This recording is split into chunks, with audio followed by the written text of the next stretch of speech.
Meninjau menitilah rahasia ciptaan Allah, melihat kebesaran Allah.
Your brave mothers gave birth to you for this day alone.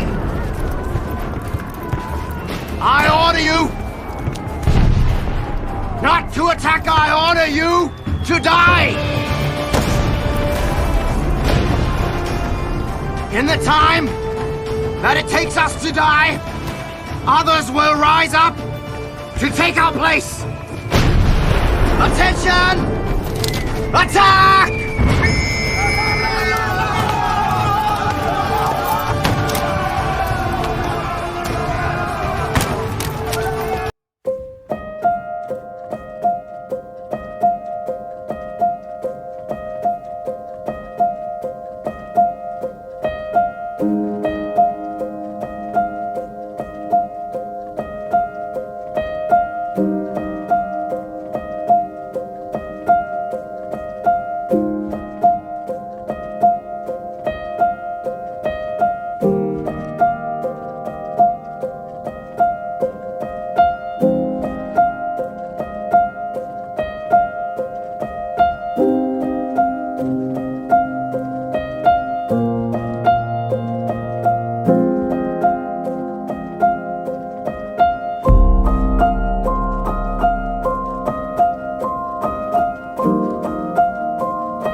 Berjalan bermusafirlah, melihat keagungan Allah, meninjau menitilah rahasia ciptaan Allah, melihat kebesaran Allah.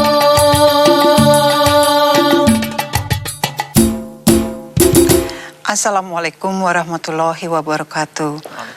Bismillahirrahmanirrahim. Segala puji bagi Allah, karena dari Allah lah kita berasal dan kepada Allah kita akan kembali. Tiada zat lain yang berhak disembah, dipertuhankan dan diagungkan selain Allah Subhanahu wa Ta'ala. Tak lupa juga salawat dan salam kita junjungkan kepada Nabi Muhammad SAW beserta keluarga yang membantu perjuangan beliau dan juga para sahabat. Pemirsa TVRI yang dirahmati Allah, seperti biasa kami mempunyai beberapa segmen dalam acara ini. Di antaranya kita ada liputan ke Timur Tengah dan kita juga nanti ada dialog dengan narasumber yang sebentar lagi insya Allah akan hadir di studio. Dan terakhir di segmen terakhir kita mempunyai telequiz. Jadi pemirsa menyimak dengan baik karena Anda akan berhak mendapatkan Rp100.000 dari Katrunada dan juga dari Asprodia UI. Baiklah pemirsa TVRI yang dirahmati Allah, tema kita kali ini adalah Turki, negara di dua benua. Istanbul adalah kota terindah di Turki. Selain kota terpadat, juga merupakan satu-satunya kota di dunia yang terletak di dua benua. Sebagian di benua Eropa dan sebagian juga di benua Asia. Dan bagian ini dipisahkan oleh Selat Bosforus. Istanbul juga merupakan satu-satunya kota yang pernah menjadi ibu kota dari dua kerajaan yang pernah ada, yaitu Kerajaan Bizantium dan Kerajaan Islam Utsmaniyah. Karena kotanya mempunyai panorama yang indah, Istanbul yang terletak di Turki ini merupakan tujuan wisata yang ramai. Dan Turki juga merupakan bangsa terakhir yang menjadi kerajaan Islam di dunia, yaitu Kerajaan Utsmaniyah dengan kota Bursa sebagai pusat pemerintahan. Dan pada waktu itu pemimpinnya adalah Utsman Ghozi. Selama 490 tahun, Kerajaan Islam Utsmaniyah berpusat di Istanbul dan memimpin dunia. Dengan kekuasaan membentang dari Parsi ke timur, dari Vienna ke barat, di selatan Afrika Utara, dan di utara hingga ke Rusia. Sayangnya pada kurun ke-19 terjadi perpecahan, sehingga Kerajaan Utsmaniyah yang melemah akhirnya diambil alih oleh Mustafa Kemal Atatürk yang mendirikan Republik Turki tahun 1928 dan sayangnya mengubah kehidupan masyarakat Islam Turki kepada cara kehidupan barat. Nah, pemirsa TVRI yang dimuliakan Allah, bagaimana kisah ini selanjutnya? Mari kita simak saja liputan berikut ini. Kebesaran Allah.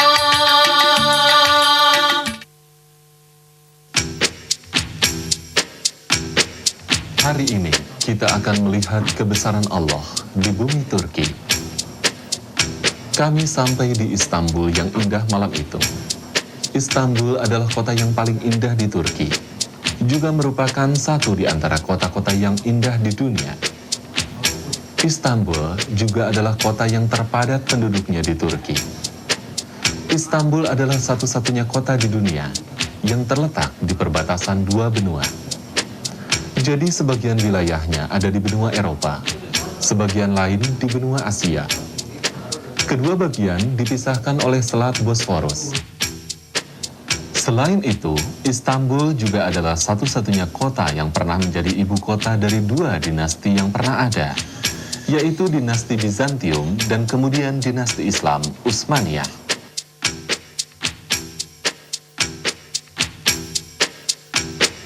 Sesampainya di sini, kami merasa seolah-olah berada di tengah masyarakat barat. Budaya hidup mereka rata-rata sudah sama seperti orang Eropa. Walaupun penduduknya seluruhnya beragama Islam. Kota yang cantik ini juga kaya dengan panorama yang indah. Tidak jemu mata memandang.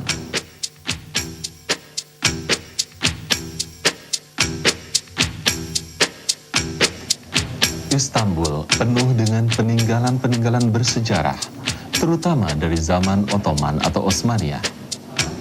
Bangunan dan peninggalan bersejarah yang bernuansa Islam serta khasanah perbendaharaan Islam yang ada di Turki menjadi bukti Islam itu kuat dan mampu menguasai dunia.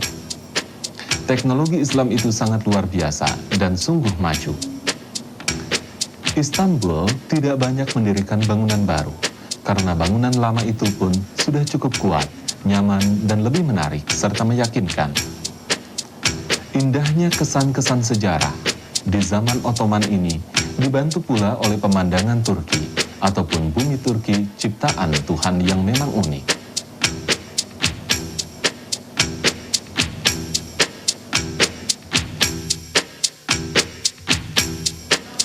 Satu ketika dahulu, Turki dikenal mempunyai kepribadian yang tinggi.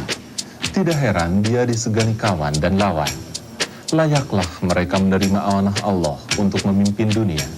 Semuanya kini memang hanya tinggal kenangan. Turki merupakan negara dan bangsa yang terakhir yang menjadi kerajaan Islam di dunia. Kelalaian umat Islam dengan dunia, termasuk ilmu dan harta, telah menghanyutkan mereka. Perpecahan telah terjadi sesama sendiri, menyebabkan umat Islam mudah diserang dan dijatuhkan. Sebab itu Rasulullah Shallallahu Alaihi Wasallam bersabda, cinta dunia awal dari segala kejahatan.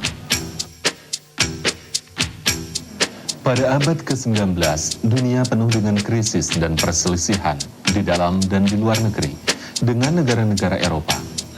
Pada masa itu Rusia mengancam dari utara. Mesir telah berpihak kepada Anatolia, sedangkan bangsa Balkan ingin berdikari untuk mendapatkan kemerdekaan negaranya. Akibatnya, terjadilah Perang Balkan pada tahun 1891 hingga 1912. Sementara Yunani dan Bulgaria mendapat kemerdekaan negara mereka. Setelah terjadinya peperangan Balkan, kerajaan Islam Utsmaniyah kehilangan pengaruh. Di waktu yang sama, 5 negara besar Eropa bersaing untuk mengukuhkan kedudukannya masing-masing. Peristiwa tersebut berkelanjutan hingga mengakibatkan Perang Dunia Pertama antara tahun 1914 sampai 1918.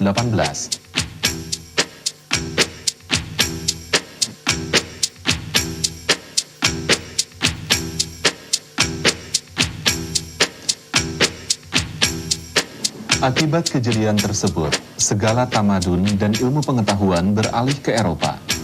Maka muncullah Eropa sebagai sebuah kekuatan baru. Negara-negara Eropa kemudian maju karena berhasil menimba ilmu dari peradaban ilmu tersebut. Melihat kebesaran Allah.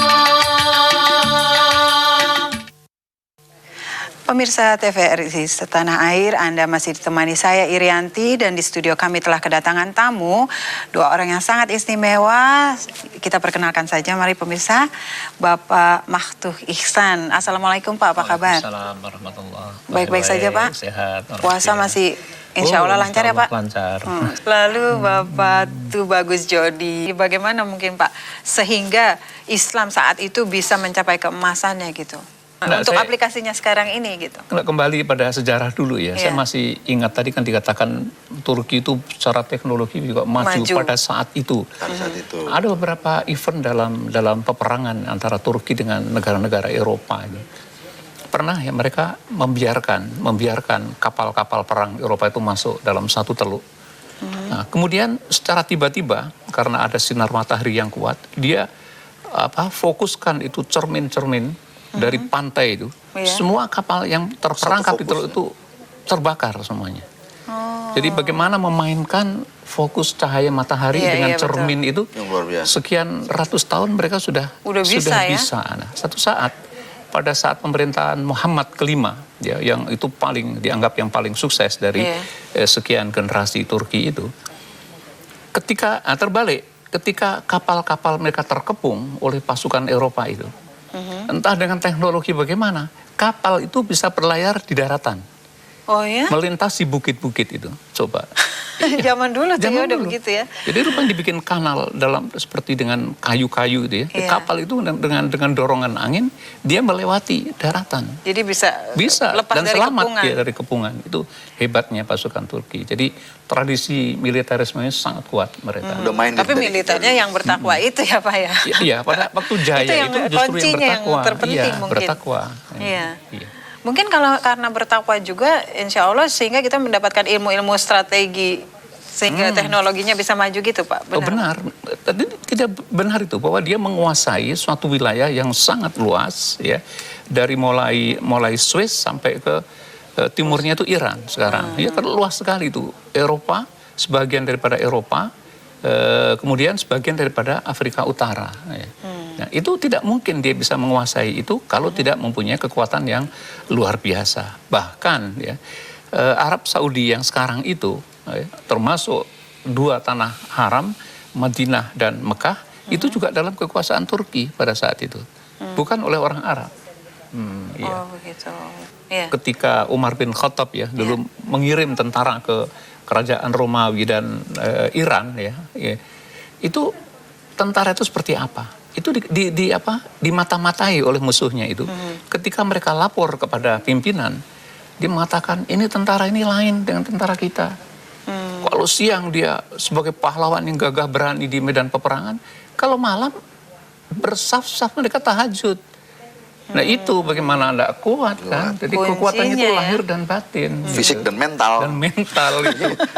Sedangkan orang Eropa, tentara Eropa, kalau siang berperang, malam dia menari-nari. Ya? Iya, mabuk kalau perlu kan? Mabuk dia. Mabuk dia. Bagaimana mau perang? Apakah itu akhirnya, tapi kan sayangnya akhirnya terjadi perpecahan dan terjadi kemunduran. Apakah yang karena pengaruh budaya barat penyakit itu masuk itu kan akhirnya ketika orang itu sudah mabuk kemenangan dari generasi ke generasi sekian ratus tahun, itu nilai-nilai keimanan itu tidak berpindah. Yang berpindah, yang menjadi-jadi itu nilai-nilai keduniaan tadi.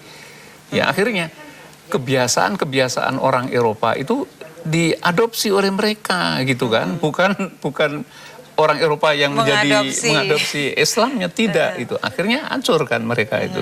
Itu zaman Khalifah Umar sudah terjadi, Pak. Sudah terjadi ya, Pak. Ketika dikirim tentara itu lalu membebaskan Yerusalem kan waktu itu. Umar bin Khattab datang. Dia melihat pasukan itu heran. Pakai pakaian kebesaran seperti orang Eropa kan, ketawain kamu nih mau ngapain gitu kan. Akhirnya benar ya karena tidak mendekatkan diri pada Allah, lama-kelamaan kerajaan yang begitu besar dan teknologi strateginya yang tinggi bisa rontok berguguran. Termasuk tahun 24 itu penguasa Turki yang berada di Arab Saudi yang bernama Sharif Hussein.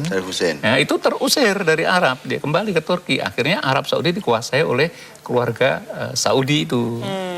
Aduh, menarik sekali bincang-bincang kita. Namun Pak, biar mengetahui lebih dalam mungkin kita lihat lagi liputan berikut ini. Oh iya.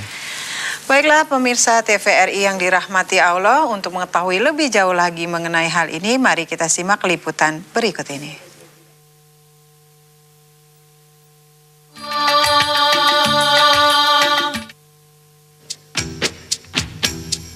Kekuasaan kerajaan Utsmaniyah yang semakin lemah telah diambil alih oleh Mustafa Kemal Atatürk yang kemudian mendirikan Republik Turki pada tahun 1928. Beliau meneruskan perjuangan orang-orang Eropa, membawa modernisasi yang menjauhkannya dari Tuhan.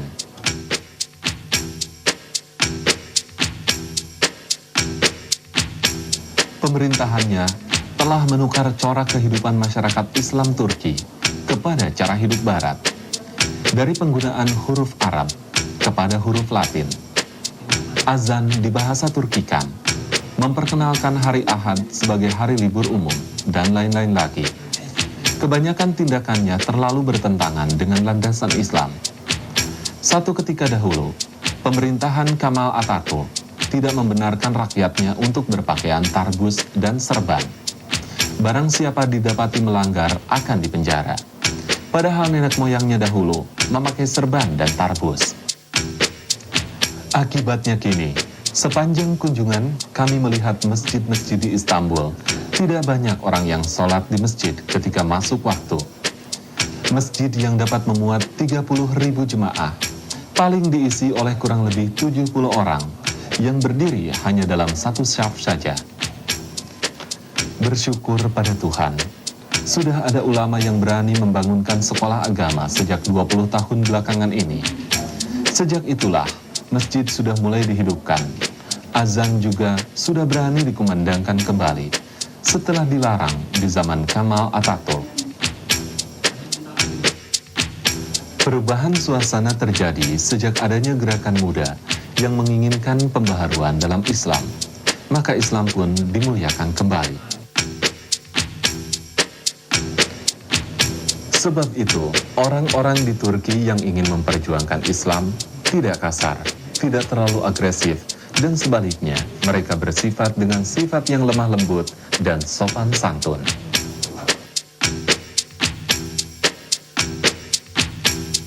Tidak seperti halnya negara-negara lain di Eropa maupun di Asia, Turki memang memiliki panorama alam yang sangat indah.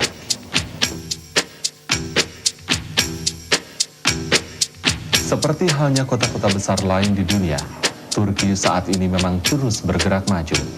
Bangunan-bangunan tinggi pun tampak menjulang menghiasi suasana kota. Selain itu, kesibukan masyarakat pun tampak sehari-hari.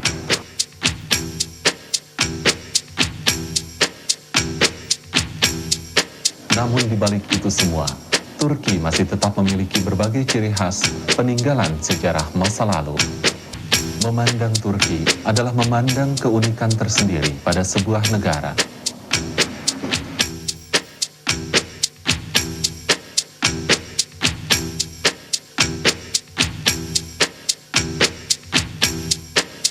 Lautannya yang berkilauan sejuk mata memandang, serta berteluk-teluk menjadikan Turki sebagai tujuan pariwisata yang utama. Teluk yang terkenal di sini adalah Golden Horn karena bentuknya seperti tanduk, dan lautannya bertukar menjadi kuning keemasan ketika matahari mulai tenggelam menyembunyikan diri. Merupakan sebuah teluk yang indah ciptaan Allah. Sangat menarik. Terletak di dalam kawasan Eropa antara dua bagian Istanbul Lama dan Istanbul Baru atau modern. Teluk itu panjangnya 11 km, rata-rata kedalamannya 40 meter, dan lebar maksimumnya kurang lebih 800 meter.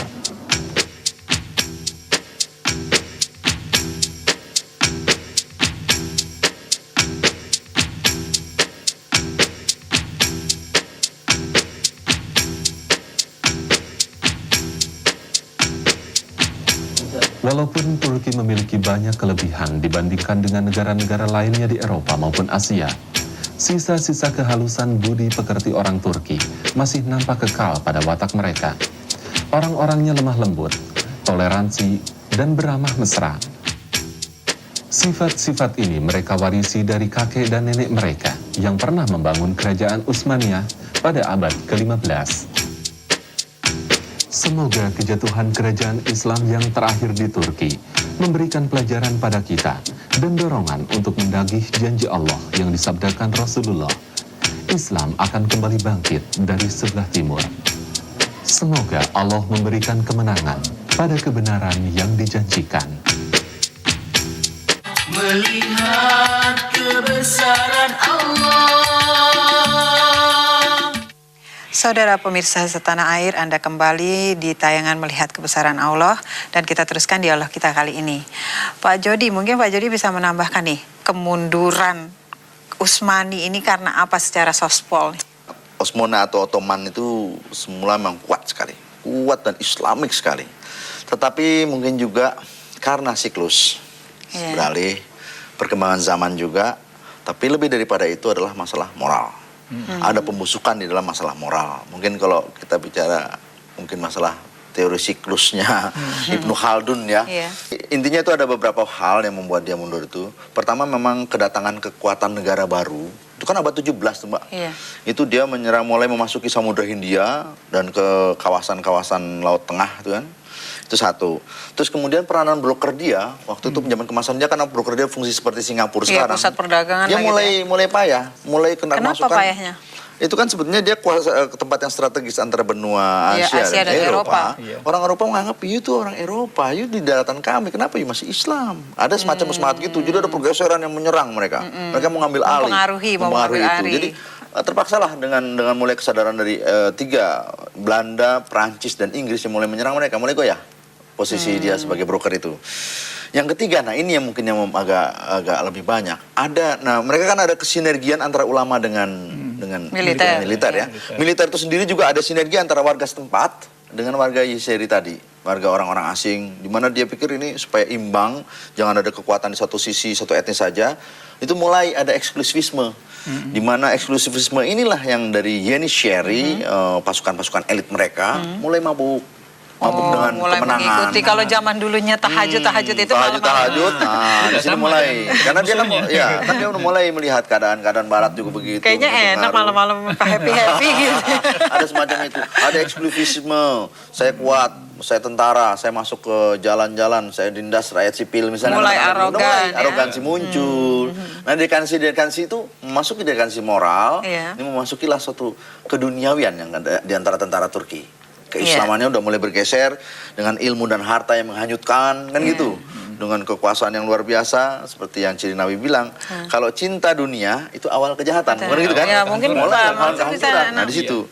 Itu posisi yang ketiga. Yang keempat, kekalahan kaum Utsmani pada tahun berapa itu? Tahun 1683, kekalahan di Wina. Mereka kan mau ekspansi ke Austria. Itu ada kekalahan di sana. Mungkin karena walaupun saat itu masih memimpin saat itu masih memimpin udah mulai mundur. Itu bikin mental breakdown titik mereka. Balik itu. Titik balik. Karena apa? Eropa sudah mulai peralatan perkembangan teknologi persenjataannya lumayan. Udah mulai bagus kan. Yang tadinya didominir oleh Turki, Eropa udah mulai berpikir berpacu dalam teknologi. Nah, kekalahan di Wina tahun 1683 itu membuat mereka mulai mental breakdown. Dan yang terakhir adalah reformasi dari itu semua, sudah muncul adanya gerakan Turki Muda. Sehingga Kemal Atatürk itu akhirnya mengambil alih. Mulai menuju ke sana tuh, udah menuju ke sana. Kan dari kaum muda ini. Pak Mahtu bisa menceritakan itu bagaimana? Tadi ini ya sebagai bukti bahwa bagaimana Turki itu dominan dalam bidang ekonomi waktu itu. Istilah bursa itu kan sampai sekarang masih dipakai. Oh, bursa itu kan dari kota ibu kota. Jadi bursa itu tinggalan daripada kondisi kota bursa pada saat itu menguasai perdagangan dunia, sehingga istilah perdagangan itu kan menjadi sampai diambil tempat dari tinggalnya situ. para broker itu kan di bursa. Di bursa itu. Ya, broker aja. Gitu. Lalu Pak, yang itu sampai akhirnya bisa diambil alih sama kaum muda itu ya. Kaum muda itu. Lalu mengadaptasi. Ya tentu orang muda kan ingin reformasi kan, ingin reformasi, lalu mereka menganalisis kondisi-kondisi pada saat itu. Kenapa sih kita mundur kan begitu ya? Nah, menurut saya itu kesimpulannya yang kurang pas itu. Kesimpulannya itu bahwa karena mereka ke Arab-Araban dan Islami itu menjadikan mereka mundur gitu kan. Mereka pikir begitu. Mereka pikir begitu, lalu mengadopsi hal-hal yang datang dari Eropa ya. Bukan kinerja yang diadopsi, tetapi hal-hal yang gaya hidup, pakaian. Dia kan tadi kan dibilang torbus yang merah itu, yang bulat ada kuncirnya itu, itu nggak boleh dipakai. Itu aja kalau pakai di penjara. Terus bahasa Arab juga nggak boleh. Bahasa Arab dihilangkan, bahkan dalam sholat. Oh, sholatnya dalam nggak pakai bahasa azan Arab aja pakai bahasa Turki gitu kan. Azan pakai bahasa Turki, sembahyang pakai bahasa Turki. Semua yang berbau Arab itu dihilangkan. Nah, jadi itulah Turki yang baru itu, Kemal Atatürk itu. Ya, pada saat itu mereka bangga sekali dengan de-islamisasi itu, ya kan. Pada akhirnya memang sampai sekarang itu masih ada pengaruhnya. Tapi kan sampai saat sekarang dia tidak bisa lagi memposisikan seperti zaman keemasan dulu. Berarti sebenarnya reformasi dia ada yang salah pikir ya. Salah pikir, salah arah. Kebablasan. Reformasi yang dibuat kebablasan.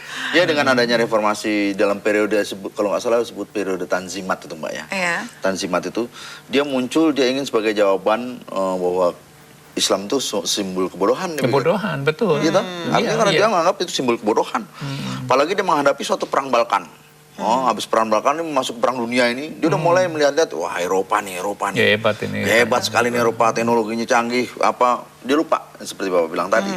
Nah, pada posisi seperti itu, udah borderless world untuk teknologi yang masuk pada saat itu aja. Kemal Atatürk.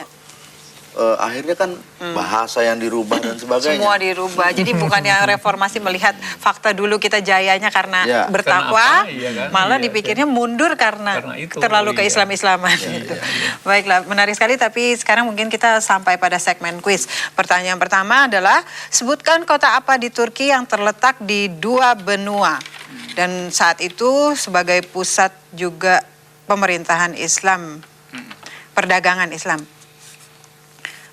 sambil menunggu nih, mungkin Pak Jody teruskan lagi menunggu telepon. Kok dihentikan ini kode-kode. Dihentikan ya, udah kode-kode ada kuis nih. Gitu. Ya, saya hanya melihat yang tadi kebablasan tadi, zaman Mustafa Kemal Atatürk. Iya. Dia mulailah sekuler. Saya melihat nyatanya sekuler. Ya Pak ya, mungkin sekulernya lebih ekstrim, sekuler liberal. Iya. Jadi kalau kita bagi antara sekularisme atau sekuler moderat dan sekuler liberal, ini liberal. Saya melihat dalam posisi di mana orang bersorban dilarang, itu udah kekuasaan. Mohon maaf. Bahasa Arab nggak ya. boleh. Bahasa Arab dilarang. Bahasa Arab nggak boleh. Huruf-huruf Arab ganti Latin. Latin dia. Azan bahasa Turki. Bahasa Turki. Oh, Lucu lucu kan? Wadilah sholat. Sampai sekarang. Misalnya kan? Iya. Ya, itu hal-hal kayak gitu tuh udah semacam apa namanya? Sekulernya udah hampir kebablasannya ke sana. Gitu. Iya benar, Nih, menarik bahasa sekali. Turki. Tapi ada telepon masuk. Assalamualaikum.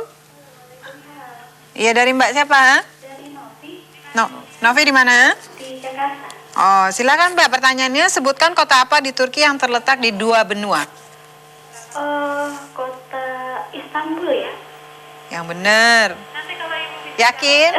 Insya Allah. Insya Allah. Alhamdulillah, Mbak mendapatkan Rp100.000 dari Katronada Tours and Travel. Iya, terima kasih sekali. Iya, buat Lebaran Mbak Nomi insya Allah dipakai untuk kebaikan ya. Insya Allah. Assalamualaikum. Waalaikumsalam. Baru mau dibacakan pertanyaan kedua udah ada yang telepon. Assalamualaikum. Assalamualaikum. Waalaikumsalam warahmatullahi wabarakatuh. Dari Mbak siapa Mbak? Bu Dia. Oh Ibu Dia Dari di Cimanggis. Cimanggis. Pertanyaannya Ibu, sebutkan salah satu kerajaan yang pernah berkuasa di Istanbul. Sebutkan salah satu kerajaan yang pernah berkuasa di Istanbul. Kerajaan Utsmani. Apa Ibu kurang keras? Kerajaan Utsmani. Iya. Alhamdulillah Ibu menjawab dengan benar. Nah, dan Ibu berhak atas Rp100.000 dari Katronada Tours and Travel ya Ibu ya. Terima kasih. Assalamualaikum. Waalaikumsalam. Baiklah, pertanyaan ketiga adalah siapakah yang menjadikan Turki sebagai republik dan mengajak masyarakatnya menuju kemodernan ala barat? Baiklah Pak, diteruskan kembali nih, seru tadi. Seru tadi. Seru tapi kepotong-potong ya. Potong-potong. Dan ini kayaknya menyangkut pertanyaan yang ketiga ini masalahnya. Iya. Karena udah memasuki area yang ke arah barat, di mana ciri-ciri yang kelihatan sekali. Kebablasan reformasinya.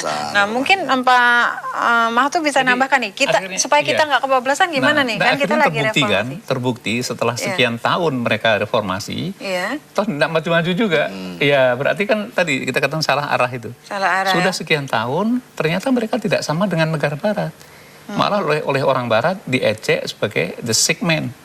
Yaitu ini orang sakit di Eropa ini. Karena kan dia punya negara di Eropa kan. Tapi tidak semaju orang Eropa untuk ukuran-ukuran Eropa pada saat itu. Jadi dikatakan ini orang sakit gitu kan. Nah, ada satu tuntunan dari Rasulullah SAW yang mengatakan bahwa Allah itu Pak, kalau ingin menghancurkan satu kaum, satu bangsa itu, itu tadi pembesarnya itu dibuat lupa daratan, ya kan, mabuk kekuasaan, mabuk duniawi. Nah, berdasarkan itu Allah merasa bahwa orang ini harus diperingatkan, diperingatkan itu dihancurkan dulu. Nanti gitu, nanti mesti diteruskan lagi deh Pak, tapi ada telepon yang masuk. Assalamualaikum. Waalaikumsalam warahmatullahi wabarakatuh. Dari Bapak siapa Pak?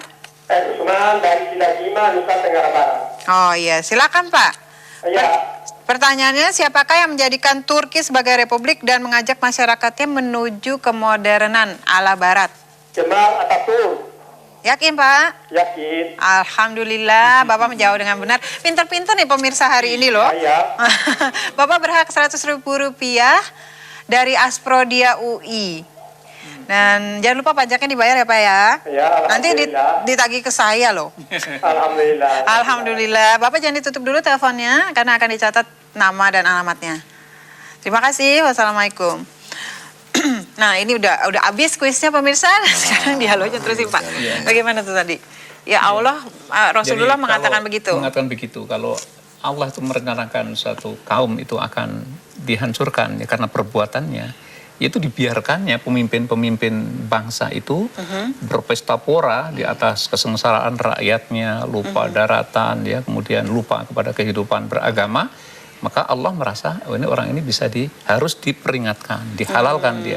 Lalu hancurlah bangsa itu, ya kan. Artinya simbol-simbol kejayaan yang selama ini mereka miliki satu-satu dipereteli oleh Allah, sehingga akhirnya dia terpuruk. Nah, dengan keterpurukan itu, biar dia berpikir, ya kan, apa sih salahnya kita selama ini? Ya, kita kan harus begitu, Pak. Iya, proses berpikir ini. Proses berpikir, ya. Kurang apa kita dan harus apa gitu, ya. Lah ada resepnya dari Allah juga, dari Rasul dikatakan. Resepnya apa, Pak? Lau anna ahlal qura amanu wattaqau. Nah, kalau sekiranya penduduk suatu negeri itu pada beriman dan bertakwa kepada Allah, la fatahna alaihim barakatim minas sama'i wal ard. Saya akan turunkan berkah dari langit dan bumi. Ya, ini maknanya luar biasa ini. Berkah dari bumi ini kan kita ini yang hidup di bumi ini kan, adanya manusia, berbagai suku bangsa, berbagai bahasa, tradisi. Ternyata mereka hidup rukun, damai, membangun masyarakatnya. Itu berkah dari bumi. Berkah dari bumi juga tumbuh-tumbuhannya. Tumbuh dengan baik, hasil buminya baik, ekonominya baik, ya kan. Kalau hujan lalu menjadi subur, bukan menjadi banjir, ya kan. Nah, lalu dari langit berarti memang Allah membimbing. Dari langit itu Allah membimbing bangsa ini, sehingga pemimpin-pemimpinnya tidak satu sama lain berkelahi, ya kan? Iya, bukan hanya pemimpin, akhirnya anak-anak tawuran, ya, kampung tawuran, ya, artinya suku-suku bertawuran, ya sudah. Itu tadi dihancurkan provinsi dengan provinsi jadi benar, ya kan, pakai dasi, pakai jas juga tawuran gitu kan. Iya, betul ya. Jotos. Ya sudah. Jadi sebenarnya kuncinya ya gitu ya. Kuncinya kita ini supaya Indonesia nggak terpuruk. Nanti seperti kerajaan Turki yang dulunya lebih canggih dari Indonesia sekarang, sangat jauh lebih canggih, bisa terpuruk. Nah, kita kuncinya, sudah diberi pelajaran banyak di bangsa-bangsa yang lain itu, tapi kita tidak belajar, itu malah mengulangi kesalahan yang sama gitu kan. Ya terpuruk juga. Jadi intinya kita harus amanu wattaqau. Jadi resepnya adalah beriman dan bertakwa, gitu kan. Banyak belajar dari sejarah, pengalaman sejarah itu. Pemimpin-pemimpin ini harus memberi contoh, gitu kan. Iya, contoh. Jadi jangan, cobalah waktu kita ekonomi kita sedikit baik saja. Apa yang ngebum apa? Kafe, ya kan. Untuk membentengi kita supaya tidak mudah terpengaruh itu bagaimana? Oke, sekarang kalau kita merasa itu sulit dari atas, kita dari bawah dong, ya kan, dari masyarakatnya dulu. Masyarakat membuat kesadaran, lalu makin ke atas, sehingga pemimpin akhirnya malu hati kan untuk tidak mengikuti tren yang sudah ada di masyarakat ini. Nah, sekarang tuh kelihatannya bagus memang di masyarakat itu. Coba lihat puasa itu tarawih di mana-mana, ya, kemudian acara di televisi juga marak dengan kegiatan agama, ya kan? Oke, itu sudah bagus. Mari, tapi kita teruskan gitu kan. Jangan cuma bulan Ramadan saja. Jangan bulan Ramadan aja berhenti di situ. Jadi kalau pemimpin itu kan, oke, kalau dia berbuat sesuatu untuk dirinya dia berdosa, buat dia jelek ya. Orang lain ikut karena dosa dia, juga. Orang lain dosanya itu ditanggung dia. Aduh, serem ya. Mudah jadi. Ya, oke. Menarik sekali Pak, tapi sayang sekali waktunya terbatas dan kita harus sudahi sampai sini. Terima kasih atas kedatangan di studio. Insya Allah dapat bertemu kembali. Nah, pemirsa TVRI yang dirahmati Allah, ternyata kecintaan kepada dunia itu merupakan awal suatu kehancuran. Sehingga kalau kita mau bertahan bahagia dunia akhirat, jangan pernah lupakan bahwa kita harus bertakwa selamanya. Demikian saja pertemuan kita kali ini. Saya Irianti dan kerabat kerja TVRI mengucapkan terima kasih atas perhatian Anda. Wassalamualaikum warahmatullahi wabarakatuh.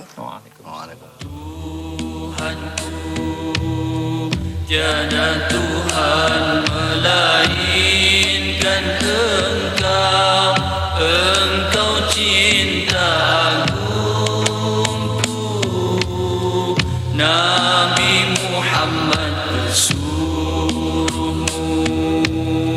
Ya Allah, Engkau cinta agungku, cintaku haraplah dibalas.